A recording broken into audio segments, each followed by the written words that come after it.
সালামু আলাইকুম। প্রিয় সৌদি প্রবাসী ভাইরা, সবাইকে অসংখ্য ধন্যবাদ। আপনাদের মোবাইলে এখন একটি মেসেজ আসছে, আপনারা অনেকে আতঙ্কে থাকেন বা ভয়ে থাকেন। এটা কি মেসেজ? অবশ্যই মই থেকে আসছে। তো এ নিয়ে আমি ছোট্ট একটি ভিডিও তৈরি করলাম, আপনারা আশা করি পুরো ভিডিওটি দেখবেন। যারা চ্যানেলটি এখনও সাবস্ক্রাইব করে নাই, প্লিজ ভাই আপনারা সাবস্ক্রাইব করে দিয়ে আমার এই চ্যানেলের পাশে থাকবেন। তো একটি মেসেজ কিছুক্ষণ আগে আমার মোবাইলে এসেছে, এ নিয়ে আমি বিস্তারিত বলবো আপনাদের মাঝে। তো এখানে দেখতে পাচ্ছেন, এখানে প্রকাশ্য লেখা আছে, প্রকাশ্য 10,000 রিয়াল জরিমানা সুলভ করা হবে এবং বিধি অতিথি বা অবস্থানকারীদের বিরুদ্ধে যারা প্রকাশ্য হজ অনুমতি নিয়ে না থাকেন।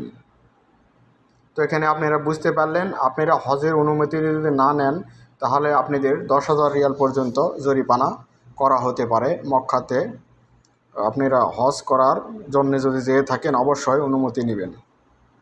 তো এখানে লেখাই আছে। তারপরে আপনাদের 2 নম্বর যেই নীতিমালা আছে সেটা হলো হজ প্রদত্ত বিধিমালা লঙ্ঘনকারী অতিথিদের তাদের মূল দেশে প্রত্যাবর্তন করা হবে এবং তাদেরকে রাজ্যে প্রবেশের শৃঙ্খলা লাগানো হবে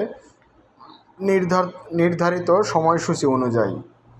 তো এখানে আপনারা বুঝতে পারলেন, হজ প্রদত্ত বিধিমালা লঙ্ঘনকারী অতিথিদের তাদের মূল দেশে প্রত্যাবর্তন করা হবে এবং তাদেরকে রাজ্যে প্রবেশের শৃঙ্খলা লাগানো হবে নির্ধারিত কর্মসূচি অনুযায়ী।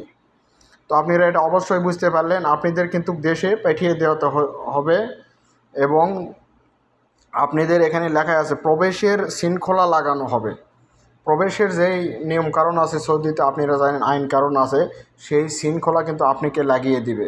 হয়তো বা 5 বছর আপনি ঢুকতে পারবেন না, 10 বছর আপনি ঢুকতে পারবেন না এই দেশে নির্ধারিত সময়সূচি অনুযায়ী। এখানে কিন্তু এটা কিন্তু আপনারা বুঝে নিতে হবে। এবং তৃতীয় যেটা আছে, লঙ্ঘনকারীর উপর আরও একাধিক 10,000 রিয়ালের নাকের জরিমানা প্রযোজ্য হবে যদি তারা পুনরাবৃত্তি করে।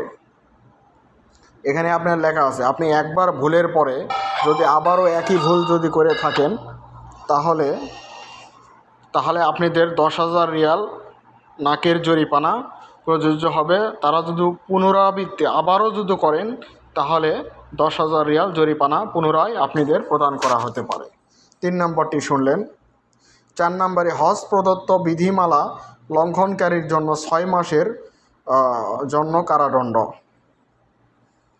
আপনি 4 নম্বরটি দেখলেন, হজ প্রদত্ত বিধিমালা লঙ্ঘনকারীদের জন্য 6 মাসের জন্য কারাদণ্ড হতে পারে এবং 50,000 রিয়াল জরিমানা প্রযোজ্য হতে পারে। তো নিচে তো লেখাই আছে, অনুমতি ছাড়া হজ করলে আপনারা এই বিধিমালার উপরে আপনারা কিন্তু পড়তে পারবেন। তো সবাইকে আমি মেসেজটা দিলাম, সবার মোবাইলে কিন্তু মেসেজটা আসতেছে। আপনারা এই নিয়ে বিভ্রান্ত হবেন না যে কী মেসেজ এলো, আমার কি জরিমানা আসলো। আসলে এটা হজ নিয়ে মই থেকে আপনাদের এমন একটা মেসেজ আসছে মোবাইলে।